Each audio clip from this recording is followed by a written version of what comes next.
Students देखें, पहला जो हमारे पास फर्स्ट लेक्चर में हमने अपने 9 क्लास की यूनिट नंबर 1 जो है उसके पहले 4 पैराग्राफ्स को ट्रांसलेट किया, उसके वर्ड्स मीनिंग बताए, उसको एक्सप्लेन किया, उसको समझाने की कोशिश की गई। अमूमन होता ये है कि आम लोग तौर पे जो लोग हैं, जो टीचर्स हैं, वो सिर्फ उसको ट्रांसलेट करते हैं, लेकिन उसकी जो एक्सप्लेनेशन है उसको बयान नहीं किया जाता। लेकिन हमने फर्स्ट लेक्चर में पूरी भरपूर कोशिश की है कि उसको एक्सप्लेन भी किया जाए, उसको बताया भी जाए, और जो लफ्ज़ों के दरमियान मीनिंग्स हैं, जो फ़र्क है, उनको भी अच्छी तरीके से एक्सप्लेन किया जाए।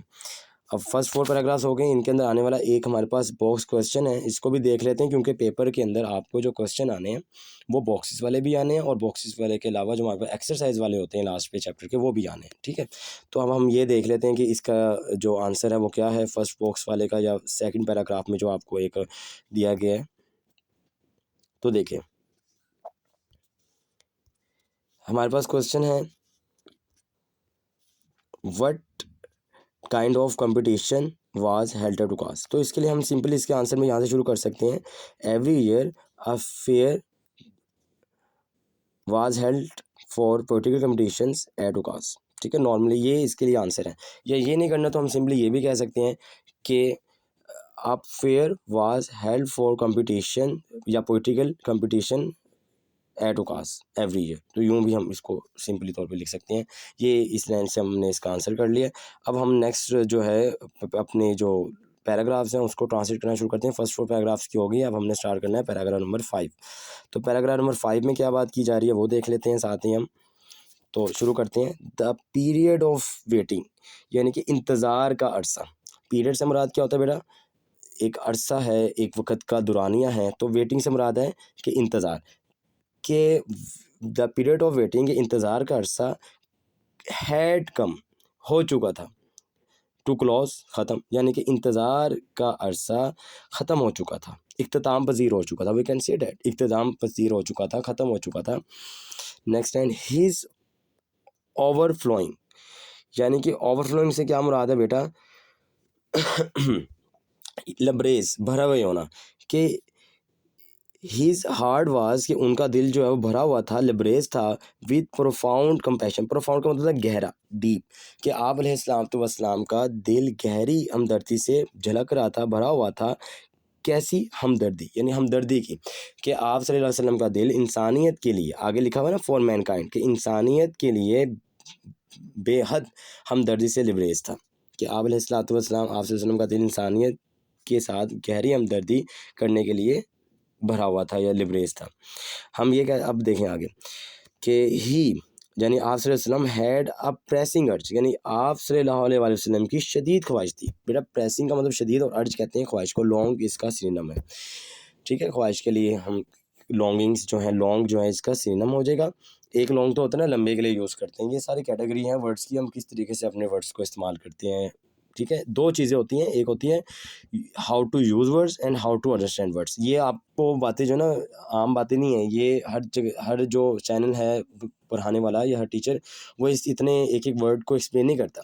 ये इसलिए एक्सप्लेनेशन दी जा रही है ताकि आप जब खुद से भी किसी दूसरी पीस ऑफ राइटिंग पढ़ते हैं, न्यूज़पेपर पढ़ते हैं, या any kind of piece of paper, whether you are reading first year book और एनीथिंग एल्स, जब आप पढ़ रहे हैं तो उसके अंदर आप काबिल हो कि उसको आपने किस तरीके से समझना और अंडरस्टैंड करना है। तो 2 कैटेगरीज होती हैं वर्ड्स की। एक तो ये हम कह सकते हैं कि हाउ टू अंडरस्टैंड वर्ड्स, और एक हम ये कहते हैं कि हाउ टू यूज़ वर्ड्स। ठीक है, तो हमने समझना कैसे है। खैर, तो ही हैड अ प्रेसिंग अर्ज, उनमें उनकी शदीद ख्वाहिश थी, आप की शदीद ख्वाहिश थी, टू इरेडिकेट, टू रिमूव, इसका सिनोनिम, यानी कि वो ख़त्म कर दें रॉन्ग बिलीव्स, गलत अकायद को, सोशल इवल्स, माशरती बुराइयों को, क्रुएल्टी, जुल्म को, एंड जस्टिस, और नाइंसाफ़ी को। यानी आप अलैहिस्सलाम की शदीद ख्वाहिश थी कि वो नाइंसाफ़ी, जुल्म, माशरती बुराइयों और गलत अकायद को जड़ से ख़त्म कर दें। वैसे इरेडिकेट का मतलब होता है जड़ से ख़त्म करना, ख़त्म कर देना बिल्कुल तौर पे। तो कहता है द मोमेंट हैड अराइव्ड, वो लम्हा आ चुका था। अराइव्ड का मतलब आना, किसी जगह पे पहुंचना या आना, और मोमेंट, लम्हा, वो लम्हा आ चुका था। When he was to be bestowed, जब आप सल्लल्लाहु अलैहि वसल्लम को नबूवत से नवाजा जाना था।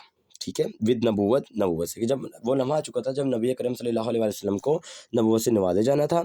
वन डे, एक दिन, व्हेन ही सल्लल्लाहु अलैहि वसल्लम was in the cave of Hira, एक दिन जब आप सल्लल्लाहु अलैहि वसल्लम गारे हिरा में थे, हज़रत जबरील हज़रत जिब्रील अलैहिस्सलाम केम आए एंड कन्वेड टू हिम, और उन तक पहुंचाया the following message of Allah Almighty, दर्ज अल्लाह ताला का पैगाम, कि जब आए एक दिन आप सल्लल्लाहु अलैहि वसल्लम गारे हिरा में थे, हज़रत जिब्रील अलैहिस्सलाम आए और हज़रत मोहम्मद सल्लल्लाहु अलैहि वसल्लम तक अल्लाह ताला का दर्ज पैगाम पहुंचाया। अब वो दर्ज क्या पैगाम है, देखें, इकरा बिस्मि रब्बिकल लज़ी खलक, खलकल इंसाना मिन अलक, इकरा व रब्बुकल अकरम, अल्लज़ी अल्लमा बिल कलम, अल्लमल इंसाना मालम यालम। तो देखें, ये क्या चीज़ है, ये कुछ आयात हैं जिसको हम पहली वही कहते हैं। फर्स्ट हमारे पास रेवलेशन भी यही है।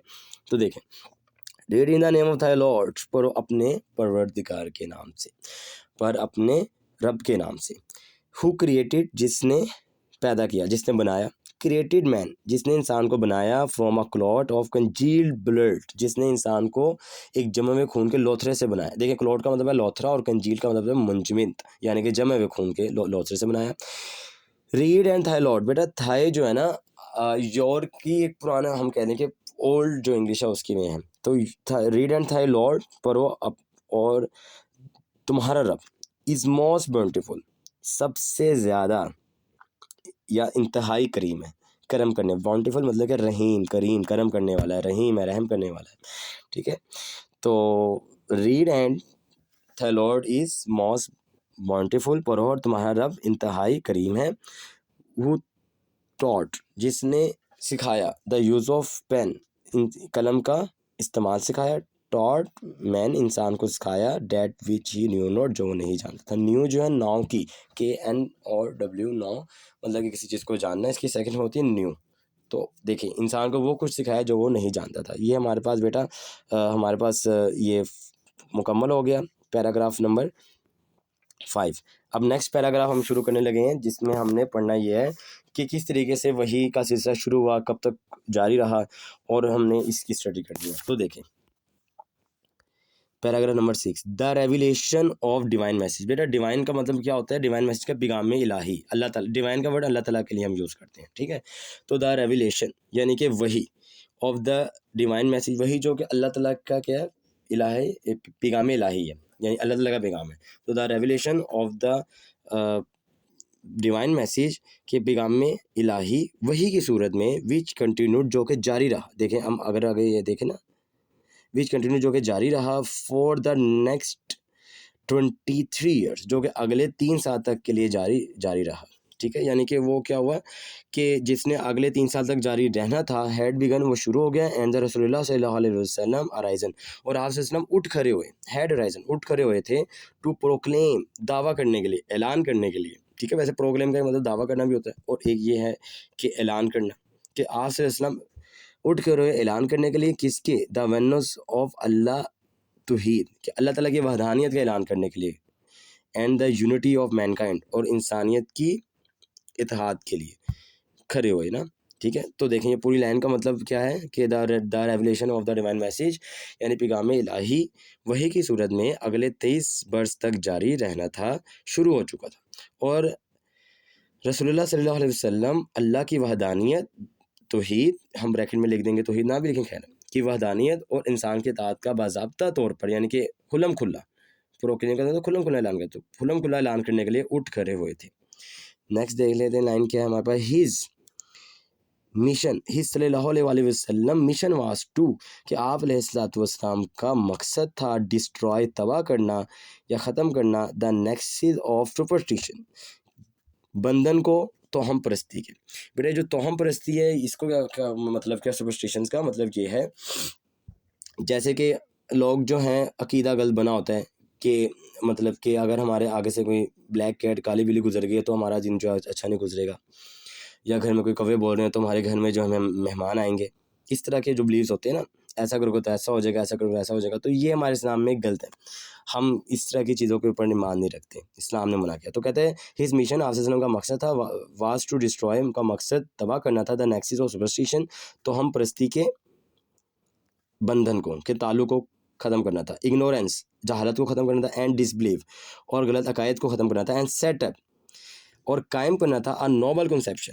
बेटा नोबल से क्या मुराद है? एक शानदार तसव्वुर कि आप वसल्लम का मकसद क्या था कि वो इन 3 चीज़ों को ख़त्म कर दें, नेक्सिस ऑफ सुपरस्टिशन, बंधन को तो हम परस्ती के बंधन को, और जहालत को और गलत अकायद को जो है ख़त्म कर दें, और सेटअप और कायम करें अ नोबल कंसेप्शन, एक शानदार कंसेप्शन कहते हैं बेटा तसव्वुर, एक शानदार तसव्वुर कायम करें ऑफ लाइफ, ज़िंदगी का, and lead man and led पढ़ेंगे वैसे इसको, एंड लेड मैनकाइंड और इंसानियत को लेकर चलें कि या उनकी रहनुमाई करें टू द लाइट रोशनी की तरफ, ऑफ फेथ यानी कि ईमान की रोशनी की तरफ, एंड डिवाइन ब्लिस और डिवाइन ब्लिस का बेटा मतलब ये होता है, ब्लिस कहते हैं रहमत को, अल्लाह ताला की रहमत की तरफ उनको लेकर चलें। तो ये पूरी लाइन का मतलब बना कि आप सल्लल्लाहु अलैहि वसल्लम का मकसद तो हम परस्ती के बंधन, जहालत और कुफर को ख़त्म करना था, डिस्ट्रॉय या तबाह करना था, और ज़िंदगी के लिए एक शानदार तसव्वुर को कायम करना, और इंसानियत को एक रूहानी रोशनी और नूर ईमानी से रोशनास करना था। ठीक है, अल्लाह ताला की रहमत से या अल्लाह ताला की जो नूर है उससे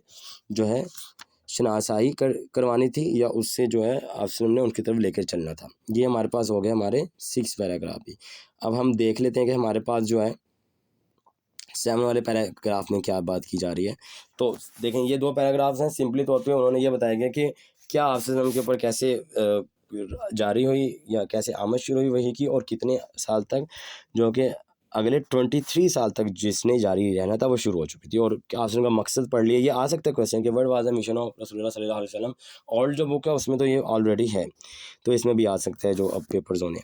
6 के बाद 7 वाले पैराग्राफ में चलते हैं। सिंस दिस बिलीफ कहते हैं चूँकि ये अकीदा वॉज थ्रेटनिंग, मतलब कि ये खतरा बन रहा था, थ्रेटनिंग मतलब खतरा, सिंस दिस बिलीफ थ्रेटनिंग, चूँकि ये ईमान या ये जो है बिलीफ कहते हैं बेटा अकीदे को, क्योंकि ये अकीदा जो है खतरा बन रहा था देयर डोमिनेंस उनके गलबे में के लिए, इन द सोसाइटी में यानी माशरे में। कहते हैं चूँकि ये अकीदा माशरे में उनके गलबे के लिए खतरा बन रहा था। किन के खतरे के लिए? कुफ़ार के, ये जो कुफ़ार अरब हैं उनके गलबे के लिए खतरा बना था। उन्होंने अपने अपने लोगों को जो है ना समझने के अपने तरफ उनको जो है राग़िब किया हुआ था, और उनसे अलग अलग किस्म के काम वगैरह लेना, उनको अलग अलग किस्म की बातें बताना, और ख़ुद उनका गलबा था इस वजह से। तो इसके आगे देखें, द पैगन अरब स्टार्टेड, कि जो कफ़ार थे अरब के जो कफ़ार थे, the pagan Arab started started to mount pressure, कि बहुत ज़्यादा दबाव डालना शुरू कर दिया ऑन द रसूल सल्लल्लाहु अलैहि वसल्लम, आप वसल्लम पर, कि कफ़ार अरब ने आप वसल्लम पर बहुत ज़्यादा दबाव डालना शुरू कर दिया, एंड हिज फॉलोअर्स और आप वसल्लम के फॉलोअर्स पर, उनके पैरोकारों पर कह सकते हैं हम, या उनके सहाबा, क्योंकि आप वसल्लम के जो पैरोकार थे वो सहाबा कराम थे, तो हम ये कह सकते हैं कि अरब के कुफ़ार ने आप वसल्लम और सहाबा कराम पर बहुत ज़्यादा दबाव डालना शुरू कर दिया। दे वांटेड टू रिनाउंस, वो उनको रिनाउंस का मतलब क्या है? रोकना, बाज रखना, वो उनको बाज रखना चाहते थे या रोकना चाहते थे देयर कॉज उनके मकसद से, and take to idol worshipping, और उनको बुत परस्ती की तरफ लेके आना चाहते थे। यानी कि अब जो कफ़ार है उनका क्या मकसद था आफसन को रोकने का? वो ये चाहते थे कि आफसन रुक जाएँ, बाज आ जाएँ, अपनी जो अल्लाह ताला एक है, अल्लाह ताला की वहदानियत का जो तबलीग करते हैं उससे रुक जाएँ, और जो है वो बुतों की बुत परस्ती की तरफ आ जाए, मतलब कि बुतों की पूजा करने की तरफ आ जाए। ऑन वन ओकेजन, एक मौका पर, दे सेंट अ डेलीगेशन कहते हैं वफ्द को, डेलीगेशन बेटा किसको कहते हैं? वफ्द को। एक मौका पर उन्होंने एक वफ्द भेजा, एक पैगाम लेके आने जाने वाले जो होते हैं, ये सारे वर्ड्स मीनिंग आपको लास्ट में मिल जाएंगे और इनके सिनोनिम्स भी। एक वफ्द भेजा ऑन द रसूल सल्लल्लाहु अलैहि वसल्लम काइंड एंड केयरिंग अंकल, आप से एक मौका पर उन्होंने आसलम के मेहरबान और शफीक जो चचा हैं उनके पास, यानी हज़रत अबू तालिब के पास एक वफ्द भेजा। दे टोल्ड हिम, उन्होंने उनको कहा, टू रेस्ट्रेन, कि वो बाज रखें या वो रोक लें, द रसूलुल्लाह सल्लल्लाहु अलैहि वसल्लम को, फ्रॉम प्रीचिंग ऑफ अल्लाह's मैसेज, अल्लाह ताला के पैगाम से, कि वो आप सल्लल्लाहु अलैहि वसल्लम को अल्लाह ताला के पैगाम से बाज रखें, रोक लें, या वो रुक जाएँ और फेस देयर एनिमिटी, या वो उनकी दुश्मनी का सामना करें। मतलब कि एक मौका पर कफ़ार अरब ने हज़रत मोहम्मद सल्लल्लाहु अलैहि वसल्लम के मेहरबान और शफीक, काइंड एंड केयरिंग से क्या मरा था? मेहरबान और शफीक चचा हज़रत अबू तालिब के पास एक वफ्द भेजा। उन्होंने उनसे कहा कि वो या तो हज़रत पाक सल्लल्लाहु अलैहि वसल्लम को अल्लाह ताला का जो पैगाम है उसको फैलाने से रोकें, या वो फिर उनकी दुश्मनी के लिए तैयार रहें। Finding himself in a dilemma, बेटा डेलिमा का मतलब क्या था, कशमकश, मतलब कि जब किसी काम को दो करने के 2-4 तरीके हम परेशान हो जाते हैं कि इस तरीके से करें या इस तरीके से करें या क्या करें, तो जब हमारे पास 2 से 3 चॉइसेस हो तो हम परेशान हो जाते हैं कि इसको चुनें या इसको चूज़ करें, तो इसको कहते हैं डेलिमा। तो फाइंडिंग हिम डेलिमा, अपने आप को उलझन में पाकर या कशमकश में पाकर, ही सेंट फॉर हिज नेफ्यू, उन्होंने अपने भतीजे को बुलवाया, मतलब कि उन्होंने कहा कि अपने मेरे भतीजे को बुला के लेके आओ, यानी कि बुलवाया, एंड एक्सप्लेन्ड, और वजाहत की, टू हिम द सिचुएशन, जो सूरत हाल थी उनके सामने उसकी वजाहत की गई, उन्होंने वजाहत की हज़रत मोहम्मद सल्लल्लाहु अलैहि वसल्लम के चचा ने। द रसूलुल्लाह सल्लल्लाहु अलैहि वसल्लम रिस्पॉन्ड, आप सल्लल्लाहु अलैहि वसल्लम ने जवाब दिया, विद दीज मेमोरेबल वर्ड्स, इन नाकाबिले फरामोश, ना फरामोश से मुराद किया जिनको हम बुला नहीं सकते, ठीक है, या इन यादगार अल्फाजों से जवाब दिया, दोनों वर्ड ठीक है ना, कि ना इन नाकाबिले फरामोश अल्फाज से में जवाब दिया, यानी ऐसे अल्फाज जिनको हम बुला नहीं सकते, या हम ये कह सकते हैं कि ऐसे यादगार अल्फाज में जवाब दिया, माई डियर अंकल, मेरे प्यारे चचा, if they put the sun in my right hand, अगर वो सूरज को मेरे दाएं हाथ में रख दें, and the moon in my left, और चांद को मेरे उल्टे हाथ में रख दें, कि मेरे प्यारे चचा अगर वो मेरे दाएं हाथ पर सूरज और बाएं हाथ पर चांद रख दें, इवन देन, तब भी, फिर भी, आई शल नॉट अबंडन, मैं तर्क नहीं करूँगा, मैं छोड़ूंगा नहीं, किसको, द प्रोक्लेमेशन, यानी कि तबलीग को, ऑफ वेनस ऑफ अल्लाह तौहीद, यानी कि अल्लाह ताला की जो वहदानियत है उसके ऐलान से मैं बाज नहीं आऊँगा, मैं ऐलान नहीं छोड़ूंगा, मैं तबलीग नहीं छोड़ूंगा, और I shall set up the true faith upon the earth, कि मैं ज़मीन पर सच्चे दीन को कायम करके रहूँगा, और पेरिश, या तबाह हो जाऊंगा, इन द अटेम्प्ट, इसकी कोशिश में। तो वो कहते हैं कि मैं या तो जो हमारे पास जो पूरी ज़मीन है, मैं इस पे अल्लाह ताला का जो सच्चा दीन है इसको कायम करके रहूँगा, नहीं तो मैं तबाह हो जाऊँगा इसकी कोशिश में। यानी कि ये उनका जो है मोराल था, ये उनका जो है एक अकीदत थी अल्लाह ताला के साथ, कि आप सल्लल्लाहु अलैहि वसल्लम ने साफ़ कह दिया, साफ़ फरमा दिया कि बेशक वो मेरे से दुश्मनी करने के लिए तैयार हैं, तो मैं भी उनके साथ दुश्मनी करने के लिए, उनकी दुश्मनी को बर्दाश्त करने के लिए तैयार हूँ, लेकिन मैं दीन को कायम करके रहूँगा ज़मीन पे, या तो फिर मैं इसकी कोशिश में अपनी जान दे दूँगा। ये बेटा हमारे पास हो गए पैराग्राफ नंबर 7 तक। जो 8 वाला जो पैराग्राफ है, हम अपने जो है तीनों पैराग्राफ बाद में करेंगे, यहाँ से नेक्स्ट लेक्चर में स्टार्ट करते हैं, और अभी हम जो है इसको देख लेते हैं कि हमने, और इसके वर्ड्स मीनिंग वगैरह क्या चीज़ है, तो देख लेते हैं। देखें, अब हमारे पास पैराग्राफ नंबर 5 से लेके 7 तक के कुछ वर्ड्स मीनिंग्स हैं जिनको हम देखने लगे। ओवरफ्लोइंग, झलकना, भर जाना, तो देखें अबेंडेंट क्या मतलब है इसका, भरपूर, भरा हुआ होना, झलकना, लबरेज हो जाना, प्रोफाउंड, गहरा, गहरी, डीप, इंटेंस वगैरह वगैरह। ये आप देख सकते हैं। कंपैशन है, प्रेसिंग का मतलब क्या होता है, फौरी या गहरी, अर्जेंट, और इरेडिकेट, तबाह कर देना, जड़ से उखाड़ देना, एलिमिनेट मतलब है, एनहिनेट मतलब है, मतलब सारे वर्ड्स मीनिंग हो रहा है, सोशल वगैरह, क्रूरल्टी, इनजस्टिस। बेटा ये तमाम जो जितने भी वर्ड्स हैं इनको सबको अच्छे तरीके से याद करना है, ताकि कोई परेशानी, कोई मुश्किल वगैरह ना हो पेपर के अंदर। जैसा कि मैं आपको अपने प्रीवियस लेक्चर्स में भी बता चुका हूँ, बेस्ट्रॉट मतलब कि अता किया जाना या नवाजना, नबूवत कन्वर्ट पहुँचाना, रेवलेशन वही या इंकशाफ वगैरह, कंटिन्यू जो जारी रहा, प्रोक्लेम ऐलान करना, दावा करना, ठीक है। और इसके लिए प्रोक्लेमेशन में हमने तबलीग के लिए भी कहा है, तबलीग की आपसे सुनने, वननेस एक या वहदानियत, तौहीद ये भी है, वननेस ऑफ गॉड, ये तमाम जितने भी वर्ड्स हैं ये तमाम के तमाम आपने अपने लिए तैयार करने हैं। जैसे कि ये देखें, मैनकाइंड, इंसानियत, ये पहले भी गुजर चुका है, मिशन है, डिस्ट्रॉय है, नेक्सिस का मतलब क्या है, तो हम परस्ती, डिल्यूजन या मिथ, एक साइकी बनी होती है, एक मिथ बनी होती है कि ऐसा करेंगे तो ऐसा हो जाएगा, और इग्नोरेंस, जहालत, डिसबिलीफ, गलत अकायद या कुफर को है का मतलब है इसका, लेट या लीड, फर्स्ट फॉर्म इसको पढ़ते हैं लीड, तो ये जो है हमारे पास क्या है, रहनुमाई करना, ब्लीस जो है सादत, या हम ये कह सकते हैं कि रहमत, नेमत, ठीक है। कंजील्ड, जमा हुआ होना, ये पहले भी गुजर गया हमारे पास, ठीक है, ये जो है पहले भी गुजर गया। वांटिफुल का मतलब क्या है, रहीम, करीम। इसी तरीके से यहाँ पे देख लेते हैं, डोमिनेंस, गलबा, माउंट, बढ़ाना, और रिनाउंस मतलब कि तर्क कर देना, गिव अप एक बहुत अच्छा है, और अबेंडन का मतलब भी यही है। तो ये तमाम जो वर्ड्स हैं ये इसलिए हैं। इसके साथ साथ अगर आप देखें तो यहाँ पे हमारे पास आइडल वर्शिपिंग का वर्ड है, आइडल वर्शिप, बुत परस्ती, ओकेजन, मौका, डेलीगेशन, रेस्ट्रेंट, रोकना, काबू रखना, प्रीचिंग है, तबलीग, एनमिटी दुश्मनी, डिलेमा कश्मकश में, ये तमाम जो वर्ड्स हैं वो इसके लिए यूज़ किए गए हैं। फिर यहाँ पे फॉलोअर्स, पैरोकार, मुरीद लिखा हुआ है यहाँ पे, लेकिन हम तो साहब कराम कहेंगे ऑब्वियसली। बाकी बहुत सी बुक्स में और बहुत से टीचर जो हैं इसको वही पढ़ाते हैं, लेकिन we should use the appropriate words, ठीक है। और सिचुएशन हैं, सूरत हाल वगैरह, कंडीशन जो हैं, ये तमाम चीज़ें जो हैं जो आप सल्लल्लाहु अलैहि वसल्लम ने यूज़ की, ठीक है।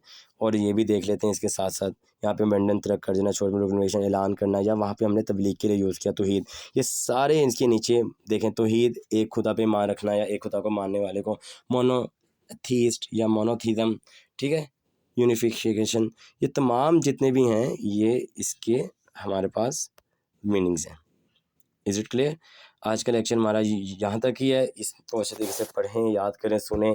लेक्चर रिकॉर्ड का मकसद ही ये है कि स्टूडेंट घर में बैठ के आसानी से समझ सके। जो बच्चे एब्सेंट्स हैं फ्रॉम माई क्लासेस, और वो स्टूडेंट जो जिन्होंने मतलब कि माइग्रेशन की, अपने घर वगैरह छोड़ के किसी और जगह पे टाउन वगैरह में जाके शिफ्ट हो गए, उनके लिए बहुत परेशानी थी। मेरे जो ऑनलाइन स्टूडेंट्स हैं उनके लिए बड़ी परेशानी थी कि सर आप हमें जो है लेक्चर्स ऑनलाइन पढ़ा दिया करें, हमें बता दिया करें, ठीक है। और ख़ास तौर पे 10 क्लास के लिए उसके भी जो लेक्चर्स हैं वो भी तैयार हो रहे हैं। फिर वो बच्चे जो मैट्रिक के बाद चले गए हैं और उन्होंने कहा सर जी हमने फर्स्ट ईयर में भी आपसे पढ़ना है, तो अब हर किसी घर तो नहीं ना जाके पढ़ा सकता मैं। और ये इन सब के लिए जो है ना कलेक्टिवली ये